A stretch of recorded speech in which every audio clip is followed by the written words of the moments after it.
Hello guys, good morning, welcome back to my channel again.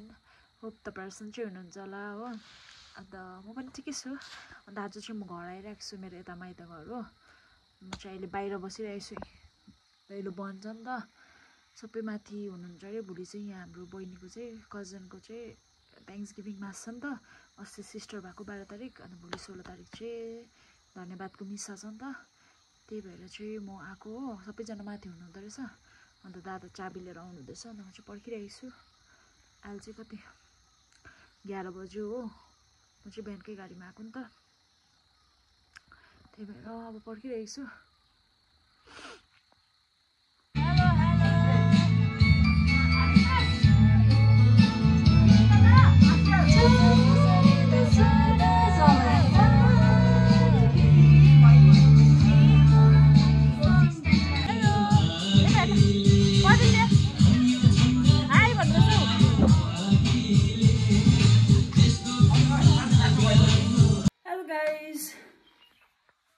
म चाहिँ हिजोकै भिडियोहरू continue गर्दैछु हो हिजो चाहिँ मैले भिडियो गर्नु पाइनँ नि त भिडियो गर्नु त के भिडियो नै गरिनँ नि त सो अब चाहिँ अहिले बिहान भयो हिजो चाहिँ माथिबाट हामी बेलुका आएको थियो सो अहिले चाहिँ अब फ्रेस भएको उठेको म हो 7 बज्न आँट्यो अब पहिला चाहिँ म दादाको यहाँ आइरन गरिदिनु आँटेको अन्त आइरन गरेर फ्रेस भएर चाहिँ म पनि माथि जान्छु अन्त आजको वेदर चाहिँ कस्तो भन्नु भइरहेको छ यस्तो पानी परेर क्या रातभरि अन्त अब चाहिँ म आइरन गर्छु सो अहिले भेट्दै गरौँ पानी पर्यो गाइज हेर्नु न यस्तो घिनलाग्दो वेदर भयो छ यहाँ पर फुल टिपौँ भनेको के हो फुल टिपेर चाहिँ माथि लैजाउँ भनेको त यस्तो डरलाग्दो पानी पर्यो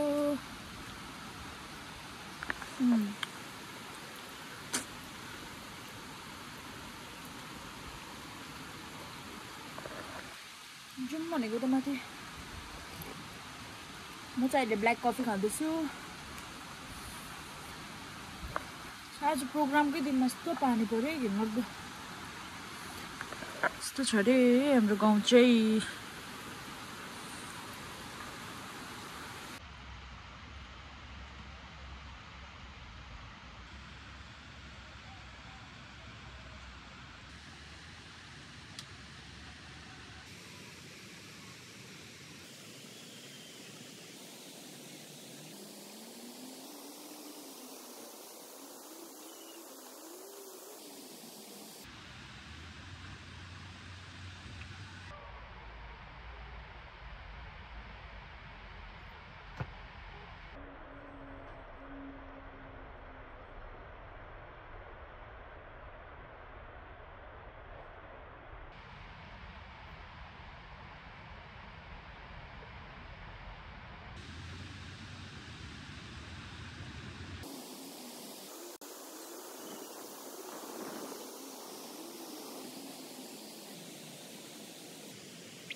पाइन नि त के भन्छ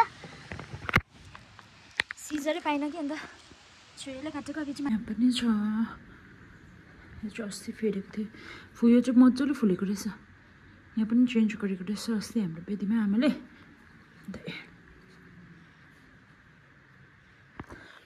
ल अब चाहिँ जान्छु म माथि दादाहरू त बिहानै गएको हो र म चाहिँ अब जान्छु सबै सक्यो दादाको आइरनहरू पनि गरिदिएँ अन्त अब चाहिँ म निस्किन्छु अहिले अलिक कम्ती भयो पानी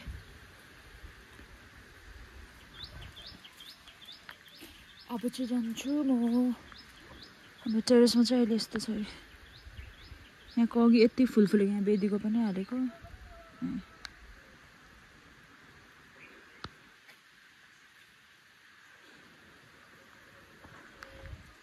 यो चाहिँ सबै मेरो आमाले अन्त ठुल्दादा आउँदाखेरि आमालाई सघाउँछ मकैहरू यत्रो यत्रो भएको छ है हाम्रोमा चाहिँ हाइब्रिड मकै यहाँतिर पनि छ इन्डोर प्लान्ट तल अब चाहिँ म जान्छु फोन यहाँ राखिरहेको छु। ओ माई गड कहाँ छ कैँची?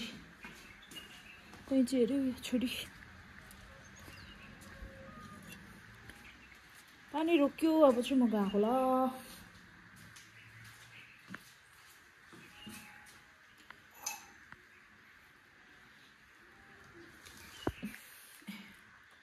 यस्तो छ प्लान्ट होइन यहाँ। इन्डोर प्लान्ट यो चाहिँ अलिक सुकेछ। अस्ति ल्याएको थियो मल लगाएको छु नि। यहाँ चाहिँ आमाले रोप्नु भएको है यो चाहिँ सबै।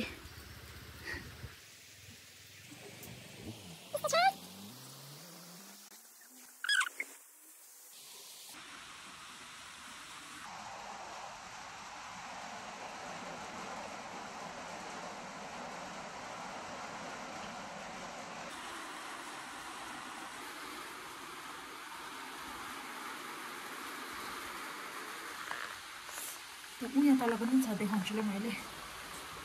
आमाले ग्रिन हाउसमा राखिरहेको छु कि।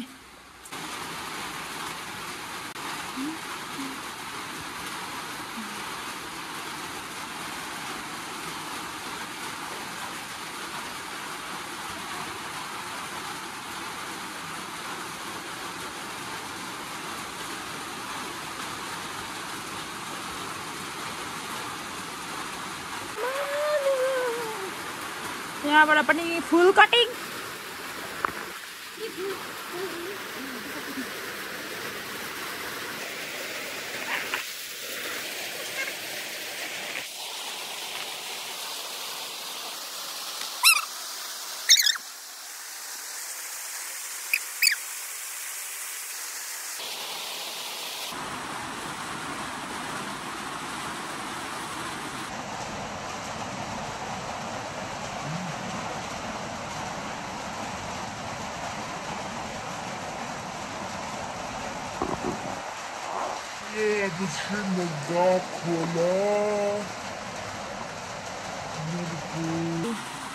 बोक्नु चाहिँ कसरी बोक्नु र?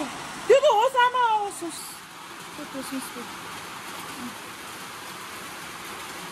बजारमा यति कति पर्छ होला?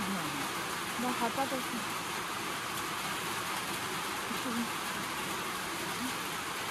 ल म चाहिँ गएँ। छाता खोलिदिनु नि। कसरी बोक्नु आउँछ? अन्त फोन चाहिँ किन बोक्नु?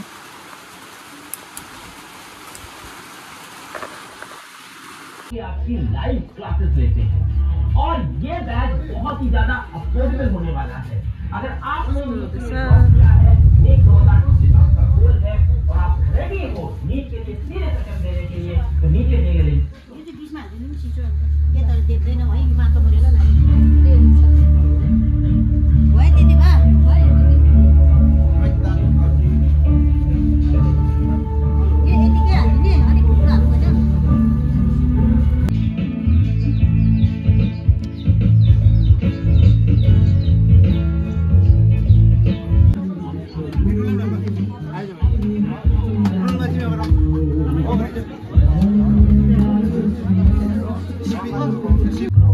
पल्ली पुरोहित साथै विभिन्न स्थानबाट आउनुभएको पुरोहितगण, सिस्टरगण, आफन्तहरू, छरछिमेकी, जनप्रियहरू सबैलाई न्यानो अभिवादन राख्दै सिस्टर सिल्भिनाको जीवनबारे छोटकरीमा परिचय दिन म यहाँ उभिएको छु। त्यसभन्दा पहिले चाहिँ सानो बाइबलबाट उद्धृत गरिएको कोटेसनद्वारा आरम्भ गरिरहेको छु। त्यसैले नडराऊ किनकि म तिम्रो साथमा छु, निराश नहो किनकि म तिम्रो परमेश्वर हुँ। म तिमीलाई बलियो बनाउने छु र तिमीलाई मद्दत गर्नेछु। म तिमीलाई मेरो पवित्र दाहिने हातले सम्हाल्नेछु। यशाया 41:10 परिचय यस प्रकार छ। श्री गाब्रिएल लेप्चा अनि श्रीमती असन्त लेप्चाको कोखबाट अक्टोबर 9 तारिक 2000 मा सिङ्जी समालबुङ अवस्थित नङदोङमा जन्मेका 3 सन्तानमध्ये सिस्टर सार्बिना लेप्चा प्रथम अथवा ज्येष्ठ सुपत्नी हुन्। सिस्टर सार्बिना बाल्यकालदेखि नै सरल, सोझा, इमानदारी साथै एक आज्ञाकारी छोरी थिइन्। उनको प्राथमिक शिक्षा सेन्ट जोसेफ प्राइमेरी स्कुल तन्याङबाट सुरु भएर उच्च शिक्षा गाउँकै पाठशाला शङ्कर हायर सेकेन्डरी स्कुलमा भयो। माध्यमिक परीक्षा उत्तीर्ण गरी उनी सन् फिलोमिना स्कुल कालिम्पोङमा 11औं कक्षामा भर्ना भइन्। विश्वासले भरिएको कार्यहरू र विचारशील उपहारहरू मार्फत ख्रीष्ट प्रभुले उहाँलाई चुन्नुहुन्छ। ईश्वरको पवित्र बोलाहाट स्वीकार गर्दै सिस्टर नोभिसिएटमा भर्ना भइन्। नोभिसिएटमा बसेर उहाँले उच्च माध्यमिक परीक्षा सफल गरिन्। त्यसपश्चात उनी वुमन्स कलेज कालिम्पोङबाट इतिहासमा हिस्ट्री विषयमा अनर्स गरिन्। उनी क्रिस्टीय जीवन अझ महिमापूर्ण र दृढ बनाउन सिलगढी नेभेट हाउसमा 9 महिना प्रशिक्षण लिइन्। 9 महिना प्रशिक्षणपछि सम्पूर्ण जीवन परमेश्वरलाई अर्पण गर्न कालिम्पोङ नोभिसिएटमा फर्केर प्रवेश गरिन्। प्रार्थना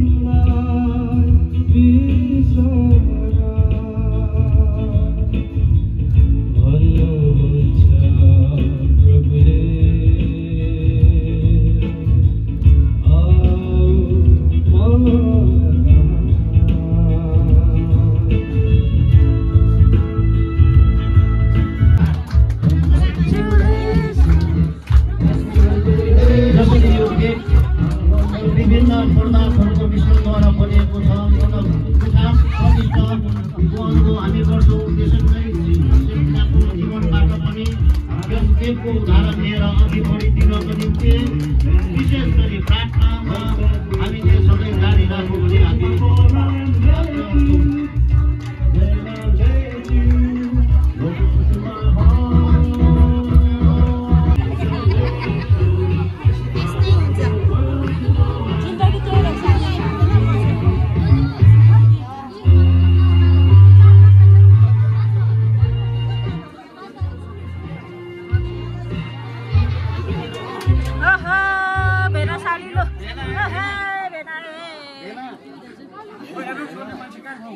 तपाईँलाई पर्खेको गर्नु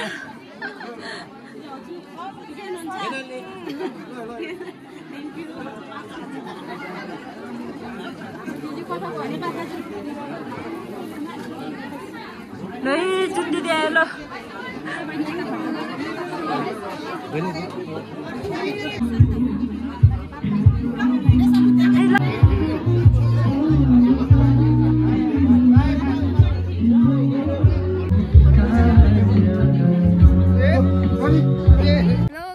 वेलकम टु माई ब्लग। अब अनि हामी चाहिँ माथि प्रोग्राम सकेर भर्खर आएको लुगा फेर्नु, फेरि जानुपर्छ भाटक्रममा। अनि त्यही त लुगा फेर्नु जाँदैछ। अब चाहिँ त्यस्तै कामहरू गर्नुपर्छ। त्यही हाम्रो चाहिँ मासहरू सकेर पनि हामी चाहिँ घर जाँदैछु लुगा फेर्नुको लागि। र गरम भयो यस्तो अहिले चाहिँ यस्तो राम्रो भइरहेको छ दिन। हाम्रो बस्तीको बाटो चाहिँ यस्तो छ ल। अब लुगा फेरेर चाहिँ फेरि आउनुपर्छ। गरम लिसाले त्यो ज्याकेट चाहिँ किन झुन्डाएर बोकेको? भित्र स्लिभ त लाउनु पर्थ्यो नि त। यो चाहिँ सबै आरुचाको बोर्ड हो, तर मजाले फल्छ नि यहाँ। फल्यो भने त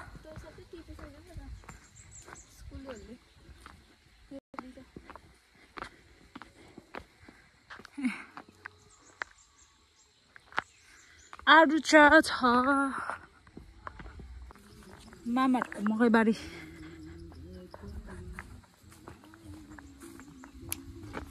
माथि चाहिँ गीत बज्दैछ मजाले।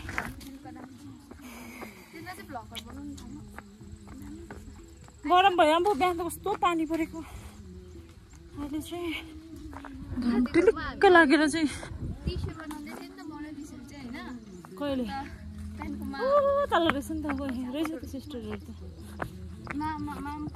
माथि अगाडि चाहिँ के भन्दैछ सुन्नु न गाईको त जे पुग्नु छ पानी पर्दिनु त्यो अस्तिको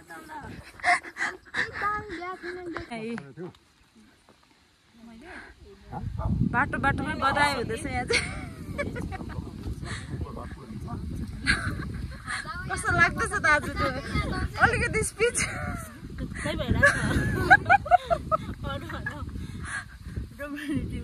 ढुक्कै भइरहेको यहाँ दिदी हाई भन्नु न हाई गाइस यहाँ सोल्टी हेलो बम्स त बिहानदेखि आएको छ मेरो भिडियोमा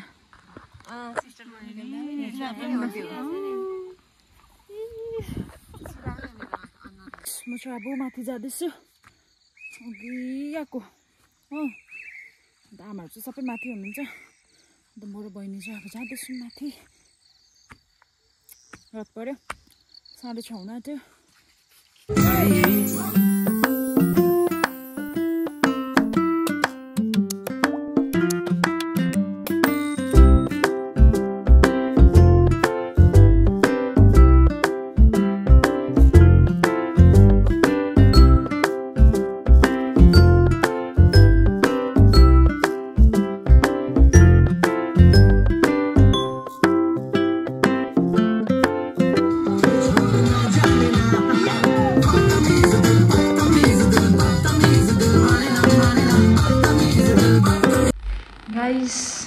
म चाहिँ यहाँ भ्लग एन्ड गर्नुको लागि आएको हो अन्त म चाहिँ यहाँ दसजना मसी भइरहेको छु भर्खर नाइट ड्युटीबाट आएको हो अन्त यो भ्लग चाहिँ अस्तिकै हो त्यही भएर भ्लग चाहिँ एन्ड गरेको थिइनँ नि त अन्त अस्ति म घर गएको थिएँ 16 तारिक होइन त्यही भ्लगहरू थियो प्रोग्राम थियो होइन थ्याङ्क्सगिभिङमा त्यसकै भिडियो क्याप्चर गरेको छु अलिअलि अनि त्यही भ्लग हेरिदिनुहोस् होला अनि आजको लागि चाहिँ यति नै bye bye see in the next vlog